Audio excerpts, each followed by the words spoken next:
Please let me in, Grandma. On a freezing winter morning, as I opened the door to get the newspaper, I couldn't believe my eyes. My 5-year-old grandson was shivering, huddled in the yard. I quickly invited him inside and warmed him up. "Where are your mom and dad?" "They went to Hawaii with my sister. They said I would be in the way." The shocking words that came from my grandson, who had just stopped trembling, now made me tremble with anger. Why didn't they take this child with them? And in the middle of winter like this, what are they trying to do? I vowed to show my son and his wife the error of their ways for treating him so terribly. I'm Kimberly Canyon, 58, still working as an active nurse. Since my husband died of illness early, I have raised my only son, Eugene, by myself as a single mother. Determined not to let him feel pitiful for being from a single-parent home, I worked hard to provide a comfortable life. Busy as I was, I couldn't give him much attention, so I compensated by giving him anything he wanted. Perhaps because of this, Eugene grew up a bit selfish and spoiled, which concerned me. However, he got married 6 years ago and is now the proud father of a 5-year-old son, Kay, and a 4-year-old daughter, Unity. His wife, Monica, might be a bit flashy, but she gets along well with Eugene. And their 2 kids, my grandkids, are just so adorable I could cry. They live just a 10-minute walk away. I decided not to interfere too much, but to provide necessary support when asked. We've maintained a good relationship, thanks to this healthy distance. As a nurse, I have decent savings and income. I've always given generous gifts and support when it mattered. Maybe because of this, sometimes felt that my sons used me in a good way, but I was willing to pay for anything while they were raising their children, and I was willing to turn a blind eye to some of the things they did. Yet, one thing really bothers me. It's the different attitudes Eugene and Monica have towards Kay and Unity. I definitely want to have a girl. Monica, in particular, had been saying since before she got married that she wanted a girl, and it was obvious that she was only caring for Unity. She's investing heavily in Unity's interests, from dance to piano and English lessons, hoping to make her an idol. Unity is so talented at everything she does. She's my pride and joy. In front of Kay, she unabashedly praised only her granddaughter. Meanwhile, Kay, who's become fond of soccer since watching the World Cup, seems eager to join a soccer class. "Hey, Monica, why not let Kay join soccer?" He seems keen. That's impossible for him. It's a waste of time and money. Incredibly, they said, that's a waste of money. Frustrated, I brought it up with Eugene. "What about letting Kay learn something? I can help out." "Nah, it's no use for him, don't bother." I offered to support my grandson's interests, but Eugene refused. They think Kay can't do much, but he's smart and spoke early. He loves drawing, and his artwork, with its unique use of color and composition, is even admired by my younger colleagues. Just take a look at Kay's paintings. He even has a fan among my colleagues at work. So what? It's probably nothing great. Paintings don't serve any purpose, do they? Kay's parents hardly even glanced at the paintings he drew and scoffed at them. Moreover, while Unity always wears cute, new clothes, Kay is often in tattered, outgrown ones. Unity has so many clothes. Shall we get some new ones for Kay? We do buy for him. But boys' clothes all look the same, unlike the fancy ones for girls. As a mother myself, I understood all too well and couldn't press further. Both grandkids are precious to me, so I always tried to treat them equally. But seeing my son and his wife favor Unity, I paid more attention to Kay. That's why he would sometimes stay over at my place alone. "Unity, do you want to sleep over at Grandma's too?" She'd light up and say, "Yes, I want to," but immediately, Monica would disapprove. No way. What if something happens? Though the siblings got along well, Unity was never allowed to stay over. One day, while visiting their home. "But raising kids is really expensive." "Yes, but we manage." By the way, I've been saving for Kay and Unity, bit by bit. I had been setting aside money for them since their birth, planning to give it when needed. I hadn't intended to tell my son and his wife yet, but I let it slip in response to Eugene's disheartened comment. His eyes lit up immediately. "Really? Then just give me Kay's share on a card, for emergencies. But it's strictly for the grandkids, I can't give it now." "What's this about? I need it now, just give it to me." Due to my son's pressure to say no, I had no choice but to give him the debit card, which he could use to pay only according to its balance. With this card, he couldn't spend more than what's in the account, so it should be safe, right? Plus, this might just make things a bit easier for Kay. With that hope in mind, she decided to keep an eye on the situation for a while. But little did I know, this card would lead to even more trouble for Kay. I couldn't have imagined it then. It happened one early winter morning. As I opened the door to get the newspaper, I couldn't believe my eyes, because my grandson was shivering on his knees as the snow fell silently. Kay. What happened? My grandson, reacting to my voice, he slowly looked up, his eyes slack and his lips blue. Can I come in, Grandma? Realizing the urgency, I hurried him inside. After warming him with blankets and cocoa, he finally calmed down. Where are your parents? In Hawaii with Unity. I couldn't grasp it at first. Hawaii? They didn't take you?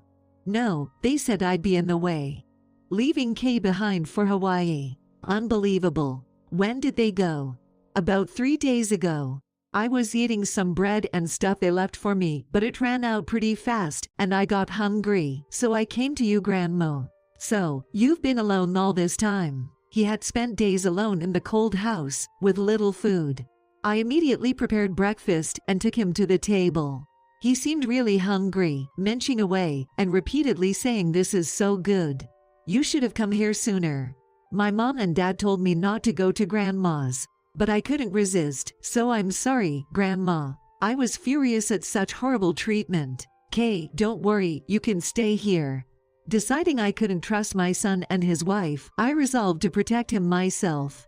After taking him to the doctor, thankfully, he was just weak, not critically ill. Even so, I couldn't forgive or understand my son and his wife's actions. I had trusted them until now, but Kay deserved better. It's just too sad for Kay like this. Determined to make them understand his pain, I vowed revenge. I took a week off work, both to be with Kay and to investigate something. I wanted to be with Kay and had some things I wanted to look into. And then, when I had some free time, a certain question suddenly came to mind. I wondered, how did they afford the Hawaii trip? With a sinking feeling, I checked the debit card balance. With a bad feeling, I checked the balance on my debit card account, which I had given to my son at his request, and found that the balance had decreased by about $10,000. Enraged, I withdrew all the money, ensuring they couldn't misuse Kay's savings anymore. The account is empty now. What will happen next, I wonder? Determined to get custody of my grandson, I decided to consult someone. To be honest, I was worried about whether I would be able to live with Kay even though his parents were still alive and well, but just when I was relieved that everything was going to be all right, I received the most extraordinary news. It encouraged me even more. 2 days after emptying Kay's account, Eugene called me, furious. Hey, the card's not working. Can't withdraw money from the ATM, what's going on? Oh, I needed some money suddenly, so I withdrew a bit. But there's plenty of time until Kay's education. I'll save up again. Well, okay, but deposit it back as soon as you can. His audacity left me speechless. But I held back my anger, not mentioning Hawaii, and gave him a vague answer. Eugene, finally silent, ended the call. It was 3 days later when Eugene and his wife came back home. Noticing Kay was gone, Eugene immediately contacted me. I briefly informed them that I was taking care of my grandson and promised to visit them at their home. On the day of the discussion, while Kay and Unity were at daycare, I visited my son's house with someone. In the living room, Eugene and Monica glared at us angrily. Hey, who's that with you? First, I want to know why you left Kay alone and went on a trip. I glared back, challenging them. They just smirked at each other, showing no remorse. Because of you emptying the account, we couldn't shop or go to restaurants on our trip. It was a total disaster, really. They blamed me for ruining their trip. What are you talking about? It's your own fault. Just use your own money.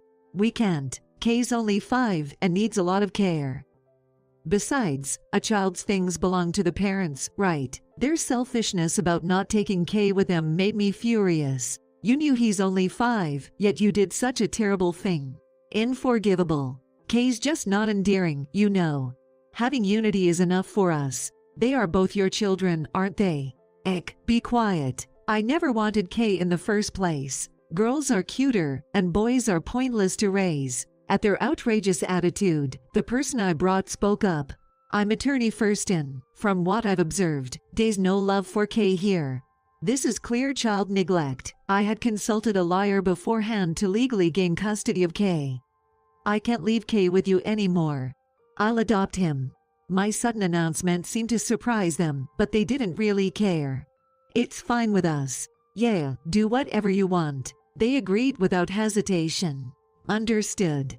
To adopt a child under 15, we need the parents' consent. Could you officially agree? With the lawyer present, Eugene and Monica formally consented. We're better off with just our daughter. It's a relief to be rid of the trouble. Now we can focus on making Unity an idol. Eugene nodded smugly at Monica's words. How can you say that? Children aren't property, and you just want to control Unity's life. Shut up. Eugene spat back in annoyance. I've recorded all your statements and will report your actions to Child Services. Fine, do it. Monica retorted, unfazed. So I decided to mention my granddaughter, whom she adores here. We need to consider Unity's feelings, but I don't trust you with her either. I'm thinking of taking her in too. What? Don't get ahead of yourself. Then, where was the composure that they had just shown me? They glared at me with a devilish expression. We adore Unity. She wouldn't want to leave us, right? Yeah, she won't go with you. My son and his wife were confident that their daughter would choose them. Oh, really? Unity said she doesn't want to go to dance or singing classes. That's not true. Are you forcing her to do things she hates? She might not follow your plans after all. They seemed worried, perhaps realizing something about Unity's feelings. Then, I revealed some big news. By the way, Kay's painting won a grand prize in a contest and earned $3,000. They were shocked, eyes wide. Lies. He can't have such talent. In fact, a young nurse colleague of mine who liked Kay's painting asked me about submitting one of his paintings to a painting contest, for which I submitted an entry.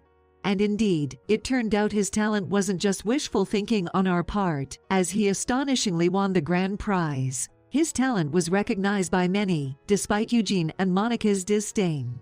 And more of Kay's paintings posted online have potential buyers. Their faces at that moment were priceless, utterly stunned. Both of them stood there, looking as surprised as if a pigeon had been hit by a pellet, blinking in disbelief. But their shamelessness didn't end.